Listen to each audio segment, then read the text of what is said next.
Hello, church family. It's great to be here on this day to give you a devotional out of the book of John. This is a part of last week I had as part of my devotional, and when I ran across it, I couldn't help but meditate on it for several days in a row because it ministered to me. So I thought I'd bring it to you. I've titled this, Abide in His Joy. And it's our scripture's found in John 15:9-11. Let's read this. As the Father loved me, I also loved you. Abide in my love. If you keep my commandments, you will abide in my love, just as I have kept my Father's commandments and abide in his love. These things I have spoken to you, that my joy may remain in you, and that your joy may be full. The love is mentioned here in these 3 verses 5 times. The word abide occurs 3 times directly, and 1 time it's inferred by a phrase used, remain in you. And the word joy occurs 2 other times. So breaking these 3 verses down is fairly simple. We have love, abide, and joy. And they are the theme and the markers to direct us to what Christ is telling us here. I don't know about you, but for me, personal relationships have always been the most difficult thing about my walk with the Lord, my daily walk with Him. Just when I think I'm doing great, someone I care about might come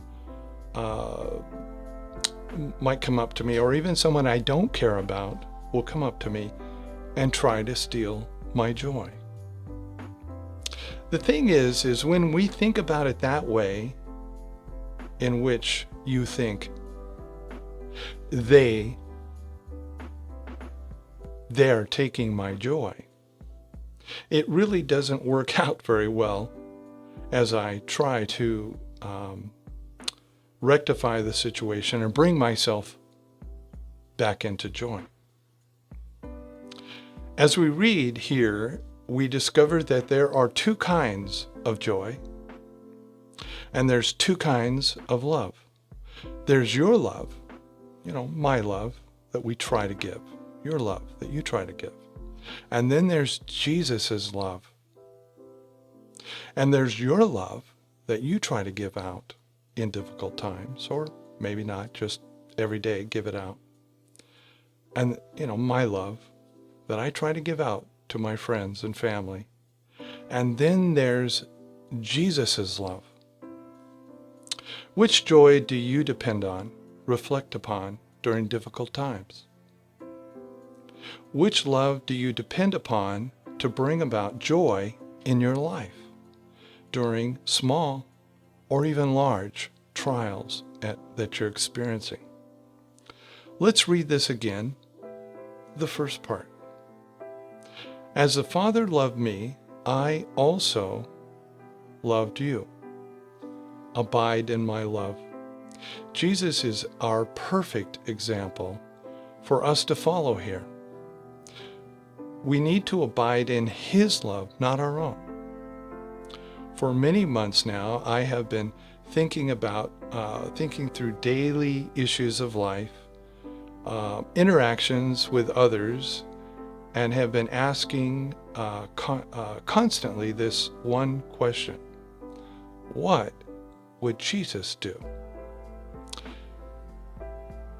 And what does God tell us in His Gospels that Jesus did as He reacted in similar situations? As I have been doing this for some time, I've noticed that there are many similar situations that Jesus was in that we can find ourselves in. All we have to do is take in his word and ask him in prayer, what would you do, Jesus? Many times I find the answer is quite simple. It all boils down to one word: love. Even when Jesus spoke harshly to the religious leaders of his day, it was out of love. But he did it. He loved and protected his Father's reputation and the ears and hearts of his disciples that were hearing and seeing the religious leaders of that day.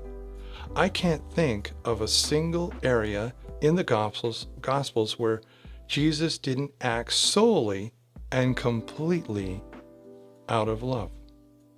We don't have time to go any further into this verse. It is rich and full of great things that you can embody in your daily walk, and I encourage you to read it again.